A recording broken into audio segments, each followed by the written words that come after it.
रात गहरी हो चुकी थी। पुराना होटल एक बार फिर सन्नाटे में डूबा हुआ था। रोहित की आंखों में अब सवालों का भंडार था। सिया की अजीब बातें और उस डायरी में लिखी कहानियां उसे सच और भ्रम के बीच उलझा रही थीं। कमरे की धुंध और सिया की रहस्यमयी मुस्कान उसके मन को बेचैन कर रही थी। रोहित ने हिम्मत जुटाकर पूछा। उसकी आवाज में डर और उलझन थी। सिया, ये सब क्या है? तुम कौन हो? सिया ने एक गहरी सांस ली और उसकी आंखों में देखा। तुम जानना चाहते हो रोहित? तो सुनो, मैं एक वेश्या हूँ, लेकिन यह सब सिर्फ यहीं तक सीमित नहीं है। सिया ने कहा, मैंने अपने जीवन के पहले हिस्से में बहुत प्यार किया, लेकिन उस प्यार ने मुझे तबाह कर दिया। जिस व्यक्ति से मैंने सबसे अधिक प्यार किया, उसने मुझे धोखा दिया और इस धंधे में धकेल दिया। रोहित का दिल धड़कने लगा। उसकी आंखों में सिया के लिए सहानुभूति जाग उठी। सिया ने आगे कहा, ये होटल कभी एक मशहूर वेश्यालय था और यहाँ की कई औरतों की तरह मैं भी एक खिलौना बनकर रह गई। हर रात यहाँ किसी न किसी की जिंदगी टूटती थी। रोहित ने गंभीरता से पूछा, लेकिन तुम यहाँ क्यों आई हो और अब क्या हो रहा है? सिया की आंखों में दर्द की एक लहर दौड़ गई। मैं बदला लेने के लिए वापस आई हूँ रोहित। उसकी आवाज में अब एक अजीब सी ठंडक थी। सिया ने बताया कि उसका असली नाम सिया नहीं था, बल्कि अनामिका था। उसने कभी इस शहर के एक बड़े आदमी से प्यार किया था, जिसने उसकी मासूमियत का फायदा उठाया और उसे धोखा देकर इस काले धंधे में धकेल दिया। वह होटल उस आदमी के अनैतिक कार्यों का केंद्र था।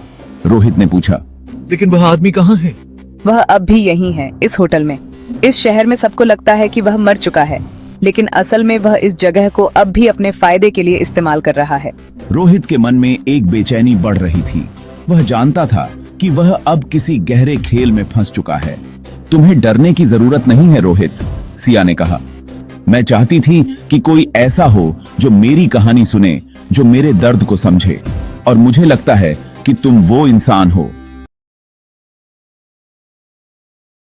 सिया और रोहित होटल के तहखाने में पहुंचे, जहां एक पुराना दरवाजा था। दोनों का दिल तेजी से धड़क रहा था। जैसे ही सिया ने दरवाजा खोला, अंदर एक आदमी बैठा हुआ था। उसके चेहरे पर झुर्रियां थीं और उसकी आंखें लाल हो रही थीं। कमरे की हवा ठंडी थी और माहौल में अजीब सा तनाव था। यह वही व्यक्ति था जिसने सिया की जिंदगी तबाह की थी। विजय सिंह, जो शहर का कभी मशहूर उद्योगपति था, लेकिन अब एक छिपा हुआ राक्षस बन गया था। विजय ने दोनों को देखा और मुस्कुराया। तो तुम आखिरकार यहां पहुंच गए, उसने कहा। उसकी आवाज में घमंड और कुटिलता थी। तुम्हारे सारे गुनाह अब सबके सामने आएंगे, सिया ने गंभीर स्वर में कहा। उसकी आंखों में बदले की आग जल रही थी। विजय हंसने लगा। तुम्हें लगता है कि यह खेल तुम जीत सकती हो? यहां से कोई बाहर नहीं जाता सिया, तुम भी नहीं। विजय ने एक सीक्रेट दराज से एक गन निकाली और उसकी तरफ इशारा किया। तुम्हें पता भी नहीं सिया, इस जगह का हर कोना मेरे कंट्रोल में है। तुम्हारी कोई भी कोशिश बेकार होगी। सिया का चेहरा अब डर और साहस के मिश्रण से भरा हुआ था। तुमने मेरा जीवन बर्बाद किया, लेकिन मैं अब चुप नहीं रहूंगी। विजय ने गन की ट्रिगर दबाने की कोशिश की, लेकिन अचानक रोहित ने एक कुर्सी से उसे धक्का देकर गिरा दिया। गन फर्श पर गिर गई और दोनों के बीच संघर्ष शुरू हो गया। विजय उम्रदराज था और कमजोर, इसीलिए रोहित उसे आसानी से काबू में ले आया। सिया ने मौके का फायदा उठाया और विजय की गन उठाई। अब मैं वही करूंगी जो तुमने मेरे साथ किया था, उसने गुस्से में कहा। रोहित ने सिया के हाथ पर हाथ रखा। नहीं सिया, उसे मारकर हम भी वही बन जाएंगे जो वह है। इस आदमी को सजा कानून देगा, हम नहीं। सिया की आंखों से आंसू बहने लगे। उसने गन नीचे रख दी। रोहित ने तुरंत पुलिस को फोन किया। पुलिस आई और विजय सिंह को गिरफ्तार कर लिया गया। उसके अपराधों की लंबी सूची बाहर आई। मासूम लड़कियों को वेश्यावृत्ति में धकेलना, उनका शोषण करना और शहर के बड़े नामों के साथ मिलकर एक अंधेरे साम्राज्य को चलाना। सिया की कहानी अब सबके सामने थी। मीडिया ने इस पूरे घटनाक्रम को कवर किया और सिया एक साहसी महिला के रूप में सामने आई, जिसने अपने साथ हुए अन्याय को दुनिया के सामने लाकर विजय को कानून के शिकंजे में पहुंचाया।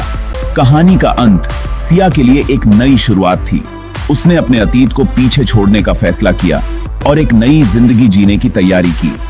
रोहित ने भी इस घटना से बहुत कुछ सीखा। उसने सिया को हर कदम पर सपोर्ट किया और उसे सम्मान की नजरों से देखा।